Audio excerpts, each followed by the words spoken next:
Hai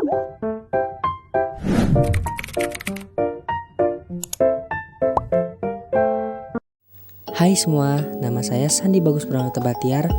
Saya mahasiswa pertanian, jurusan Teknologi Hasil Pertanian dan Prodi Teknologi Industri Pertanian, Universitas Lampung. Nah, jadi pada video kali ini yang berjudul Memahami Dasar-Dasar Fungsi dan Prosedur pada C++. Nah, pada kali ini saya akan fokus memaparkan tentang fungsi dan prosedur. Yang pertama, mari pahami tentang fungsi pada program C++. Dalam pemrograman, fungsi atau prosedur sering digunakan untuk membungkus program menjadi bagian-bagian kecil. Tujuannya agar program tidak menumpuk pada bagian fungsi main saja. Bayangkan saja, kalau program kita tambah besar dan kompleks, kalau semua kodenya ditulis di dalam fungsi main, maka kita akan kesulitan membacanya. Karena itu, kita harus menggunakan fungsi. Dan bagaimana cara menggunakannya di C++? Jadi, apa sih itu fungsi? Fungsi adalah subprogram yang bisa digunakan kembali baik di dalam program itu sendiri maupun di program yang lain. Fungsi dapat menerima input dan menghasilkan output. Contoh fungsi yang sering kita buat adalah fungsi main. Fungsi ini memang wajib ada di setiap program C++ karena fungsi inilah yang akan dieksekusi pertama kali saat program berjalan. Seperti yang saya bilang tadi, kalau kita menumpuk semua kode program di dalam fungsi main, maka program akan jadi sulit terbaca. Karena itu, kita perlu membuat fungsi tersendiri agar program tidak berantakan. Jadi, bagaimana cara membuatnya? Mari kita simak. Baik, fungsi biasanya akan mengembalikan sebuah nilai dari hasil prosesnya. Karena itu, kita harus menentukan tipe data untuk nilai yang akan dikembalikan. Apabila fungsi tersebut tidak memiliki nilai kembalian, maka kita harus menggunakan tipe void untuk menyatakan kalau fungsi tersebut tidak akan mengembalikan nilai apa-apa. Nah, lalu untuk parameter bersifat opsional, boleh ada, boleh tidak, tergantung dari fungsi yang dibuat. Jika fungsi itu membutuhkan input, maka kita harus membuat parameter. Tapi kalau tidak menerima input apapun, ya tidak perlu dibuat. Nah, fungsi yang tidak menerima input kadang juga bisa disebut dengan prosedur. Jadi yang saya buat, seperti biasa, masukkan dulu pustakanya, include iostream, using namespace std. Kemudian kita buat fungsi sayHello-nya.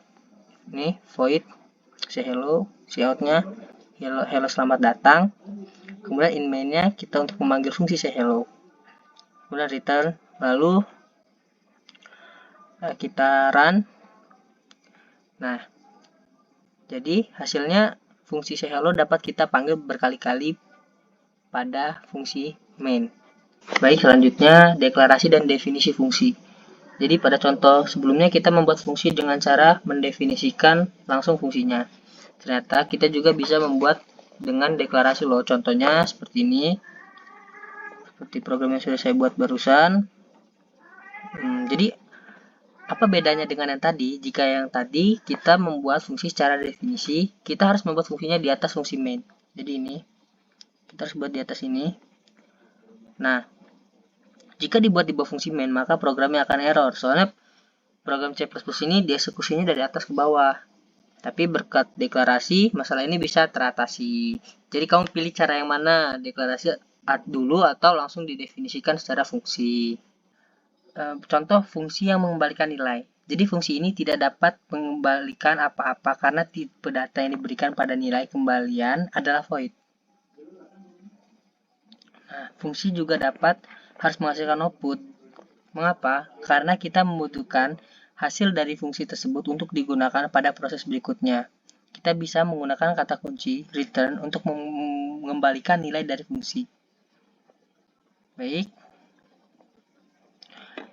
Mari kita coba. Ini saya buat programnya, kita run. Nah, hasilnya seperti ini. Variabel lokal dan variabel global. Variabel lokal dan variabel global akan sering kita temukan dalam pembuatan fungsi. Variabel global adalah variabel yang bisa diakses dari semua fungsi, sedangkan variabel lokal adalah variabel yang hanya bisa diakses dari dalam fungsi itu sendiri. Jadi di program yang saya buat, di sini nilai 9 sebagai variabel global, kemudian nilai 7 sebagai variabel lokalnya. Mari coba kita run. Jadi pada contoh di atas kita membuat variabel global bernama nilai. Fungsi ini berada di luar fungsi main. Lalu di dalam fungsi main kita membuat variabel lagi bernama nilai dengan nilai yang berbeda. Variabel yang ada di dalam fungsi main adalah variabel lokal. Jadi contohnya jika misalkan kita hapus untuk variabel untuk nilai 7-nya,